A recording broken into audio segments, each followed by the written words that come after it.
To be honest, I went to one hospital that I ran away from because they were suggesting I do one very minor surgery. Like, on top what? I was really scared and I was like, okay, I told the doctor that I was coming back. When I ran up on my leg, I called one of my cousins and I called my sister and she was like, I'm feeling pain. What's that feeling that I wait, which one be surgery that and when I read about the surgery, it could like the side effects is that your ovaries could be punctured. And then I'm like, hey, take me up.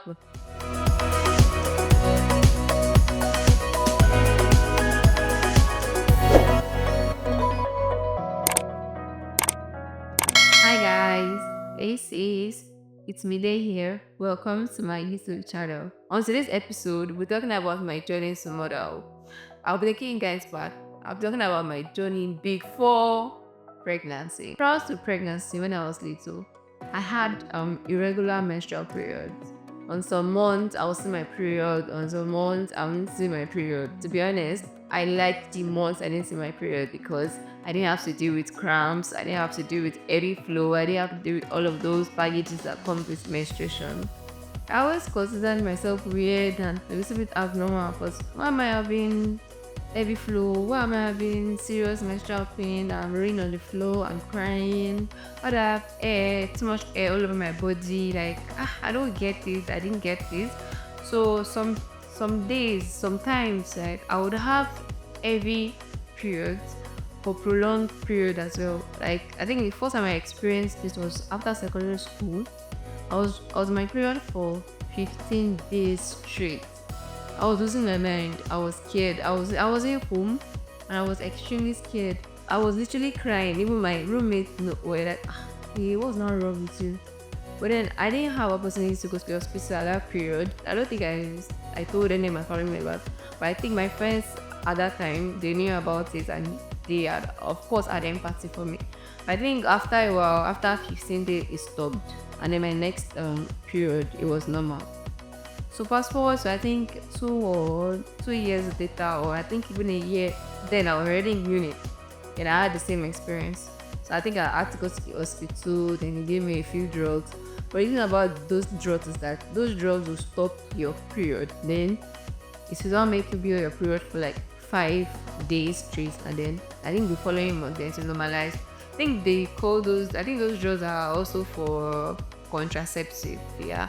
But then, like, you know how drugs work for 2 or 3 different things. So, as at that time, the drug was to help me normalize my period. The bone of contention is that I've always had like haphazard menstrual flows, and then it's funny that it took a long time before I could understand my diagnosis. All I know is that this month I see my period, next month I don't, and if I see my period like this month and next month I'm there, okay, that's it.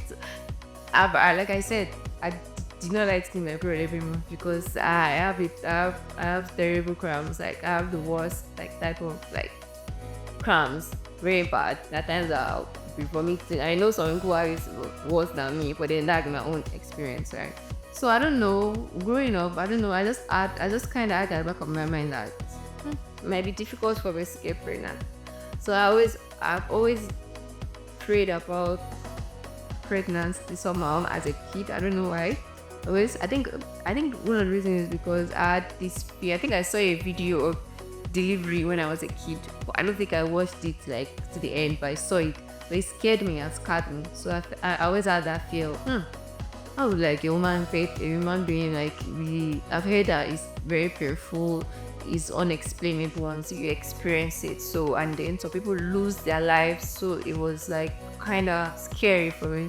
I think as a kid I was always praying about like day God, please let me have a seamless pregnancy and like all of that. Right? Let me have a seamless pregnancy and let me be able to be pregnant. But there was a time I was watching a video on Instagram. Somebody was talking about how they have egg growth at weird places, irregular menstrual period. She has PCOS, and then she's trying to. I was like, I think I get this thing. I said, man, I was like, I get down. I was not speaking to my sister. My sister was like that. No, yeah, I don't think it's just normal. I don't think you have it and all. So I was like, okay. I did the matter. And I think I spoke to my friend, so she was like, But to be safe than sorry, I just run a test and all.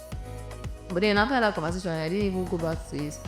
Then I had like a very haphazard menstrual period. It was so bad. Like I saw my period for 5 days, it's a stop. And after 3 days, it's back.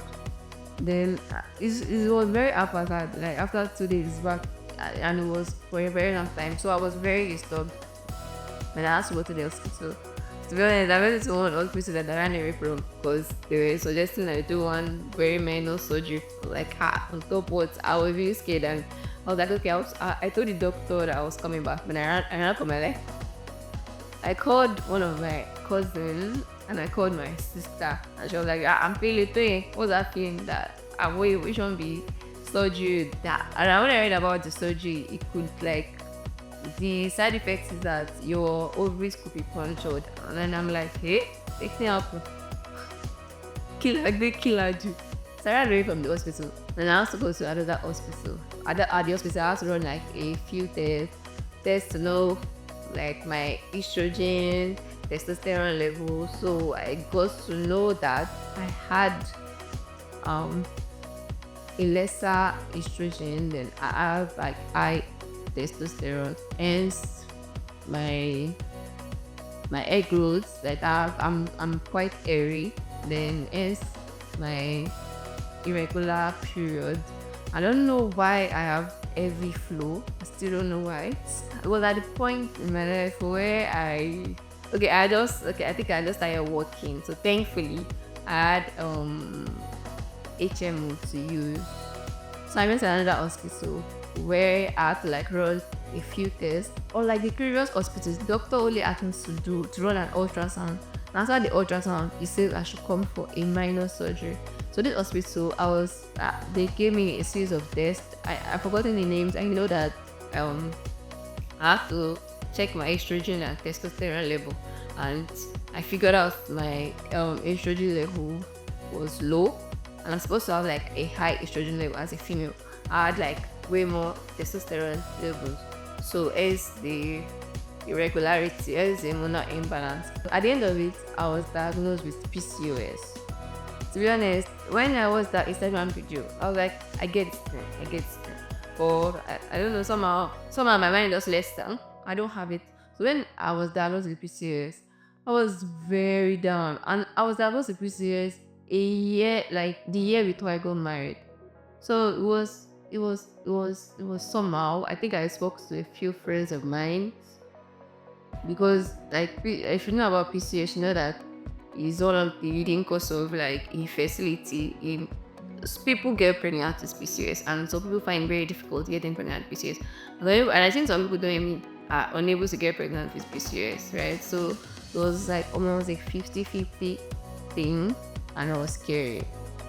And I didn't even know how to feel, but I know that it feels very down. To be honest, the day I ran away from that the period hospital, I was on the floor. I was so sad, like I was very, very sad. But then I had to like face my fears and go to the next hospital. So I went to the next hospital, and I figured out, okay, at least there's an headway. I figured out that I had PCOS, so I had to like start medications. It can only be managed, it can't be cured. So I was giving drugs to like help boost my estrogen levels. So that was just it. I was giving drugs, but then it's just drugs. The drugs don't necessarily work like that, and it's like PCOS. People, of course, people that were diagnosed with PCOS were also giving drugs, right? So I used it in good faith, and I think because I had watched Marriage's video about PCOS, I got spearmint online. Yeah, so I was in that until, but I don't know. I was using spearmint, and I was also like religious with my medications. I think I had to use the drugs for a very, very long time, but I wasn't using it. Well, it wasn't stressful, just one pill per day. So fast forward to I think I said this video is just going to be about my experience before pregnancy, how I felt about pregnancy, how I felt before being pregnant. Anyways, if that's about my pre-pregnancy phase, my next video is going to be about my pregnancy period, like everything that went down while I was pregnant, just basically about my pregnancy phase. Alright guys, that's it for today. It was nice speaking to you. If you resonated with anything I've said in the video, kindly show some love by liking, dropping some love in the comment section, sharing and subscribing to my YouTube channel. Till next time, I remain your girl, Mide. Catch you in my next video. Bye!